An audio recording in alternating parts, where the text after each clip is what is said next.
പ്രിയമുള്ള സഹോദരന്മാരെ, അസ്സലാമു അലൈക്കും വറഹ്മത്തുള്ളാഹി. ഇമാം അഹ്മദ് ഉദ്ധരിച്ച ഹദീസിൽ അല്ലാമ നാസറുദ്ദീൻ അൽബാനി റഹിമഹുള്ളാഹിക്ക് സ്വഹീഹാണെന്ന് രേഖപ്പെടുത്തിയ ഒരു സംഭവം, മഹാനായ നൂഹ് നബി അലൈഹി സ്വലാത്തു വസ്സലാം അദ്ദേഹം മരണസമയത്ത് തൻ്റെ വിശ്വാസിയായ മകനെ വിളിച്ചുകൊണ്ട് നടത്തിയ ഉപദേശങ്ങളിൽ ഒരു ഉപദേശം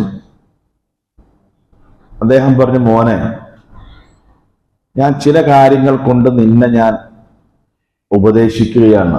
അവ നിന്റെ ജീവിതത്തിൽ എന്നും ഉണ്ടാകണം. അതിൽ ഒന്ന്, ആമുറുക്ക ബി സുബ്ഹാനല്ലാഹ്. സുബ്ഹാനല്ലാഹ് എന്ന തസ്ബീഹ് നിന്റെ ജീവിതത്തിൽ എപ്പോഴും ഉണ്ടാകണം. എന്ന് പറഞ്ഞാൽ അള്ളാഹുവിനെ സ്തുതിക്കുന്ന, അള്ളാഹുവിനെ മഹത്വപ്പെടുത്തുന്ന തസ്ബീഹുകൾ നിന്റെ ജീവിതത്തിന്റെ മുഖ്യ ഭാഗമായി നീ സദാസമയം കൊണ്ടു നടക്കണം. അപ്പൊ അതിനൊരു കാരണം അദ്ദേഹം പറഞ്ഞത്, ഇന്നഹ സ്വലാത്തു കുല്ലി ഷൈ, ലോകത്തുള്ള എല്ലാ വസ്തുക്കളുടെയും ജീവജാലങ്ങളുടെയും പ്രാർത്ഥന എന്ന് പറഞ്ഞാൽ അത് തസ്ബീഹാണ്. വബിഹാ യുർസഖുൽ ഖൽഖു, എല്ലാ സൃഷ്ടികൾക്കും ഉപജീവനം, റിസ്ക് കിട്ടാൻ കാരണവും അവർ നിർവഹിക്കുന്ന തസ്ബീഹ് കൊണ്ടാണ് എന്നാണ്. അതാണ് അതിൻ്റെ ഒരു ഭാഗത്തിന്റെ ആശയം. അപ്പോ ജീവിതത്തിൽ തസ്ബീഹ് ചൊല്ലണം, അല്ലെങ്കിൽ തസ്ബീഹിൽ അധിഷ്ഠിതമായി ജീവിക്കണം, അല്ലെങ്കിൽ നീ നിരന്തരമായി തസ്ബീഹ് ചെല്ലണം എന്ന് പറഞ്ഞ മകനെ ഉപദേശിക്കുകയാണ്. തസ്ബീഹ് എന്ന് പറഞ്ഞാൽ നമുക്കറിയാം, അള്ളാഹുവിനെ കുറിച്ച് അള്ളാഹുവിൻ്റെ എതിരാളികളും ശത്രുക്കളും പറഞ്ഞു പരത്തിയ എല്ലാ തരത്തിലുള്ള ആരോപണങ്ങളിൽ നിന്നും അള്ളാഹുവിനെ സുരക്ഷിതനാക്കുക എന്നതാണ് തസ്ബീഹ് എന്ന് പറഞ്ഞാൽ. അപ്പോൾ ഒരു സൃഷ്ടിക്ക് തൻ്റെ റബ്ബിനോട് ചെയ്യാൻ കഴിയുന്ന ഏറ്റവും വലിയൊരു സേവനവും ബാധ്യതയും എന്താണെന്ന് പറയുന്നത് ആ തസ്ബീഹ്, അള്ളാഹുവിനെ സുരക്ഷിതനാക്കുക, അള്ളാഹുവിനെ മഹത്വപ്പെടുത്തുക എന്നുള്ളതാണ്.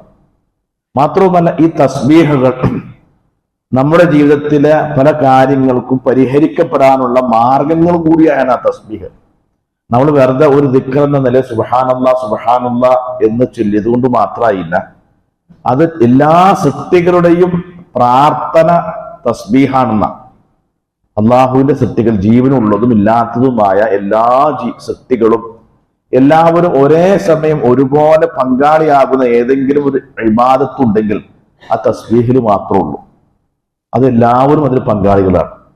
മാത്രമല്ല, നിങ്ങൾക്കും അള്ളാഹുവിന്റെ സൃഷ്ടികൾക്കും അള്ളാഹു റിസ്ക് തരാൻ വേണ്ടി വച്ച ഒരു ഘടകം തസ്ബീഹ് ചെല്ലുന്നു എന്നതിന്റെ പേരിലാണ്. അപ്പൊ നമ്മുടെ ജീവിതത്തിലേക്ക് റിസ്ക് അതിങ്ങനെ തുടർന്നു പോകണമെങ്കിൽ, അതൊരു ബർക്കത്തൊക്കെ ഉണ്ടാകണമെങ്കിൽ നാം അള്ളാഹുവിന് നിർവഹിക്കുന്ന തസ്ബീഹുകൾ അതൊരു മുഖ്യ ഘടകമാണ് എന്നാണ് അദ്ദേഹം മകനോട് കൊടുത്ത ഉപദേശം. അപ്പോൾ നമ്മുടെ ജീവിതത്തിലെ പല കാര്യങ്ങൾ പരിഹാരത്തിനായി തസ്ബീഹുകളാണ് പരിഹാരം. പലതും നമുക്ക് ലഭിക്കാൻ ഒരു പരിഹാരം ആ തസ്ബീഹാണ്. പലതും പരിഹരിക്കപ്പെടുവാനും പലതും തടയപ്പെടുവാനും ഒക്കെയും തസ്ബീഹുകൾ ഉപകാരപ്പെടും എന്ന് നമ്മൾ മനസ്സിലാക്കി നമ്മുടെ ജീവിതത്തിൽ ഒരു വലിയ ഭാഗമായി തസ്ബീഹിനെ കൊണ്ടു നടക്കാനും ചെല്ലാനും അള്ളാഹുവിനെ മഹത്വപ്പെടുത്തുവാനും നമ്മൾ സമയം കണ്ടെത്തണം. അള്ളാഹു അനുഗ്രഹിക്കുമാറാകട്ടെ.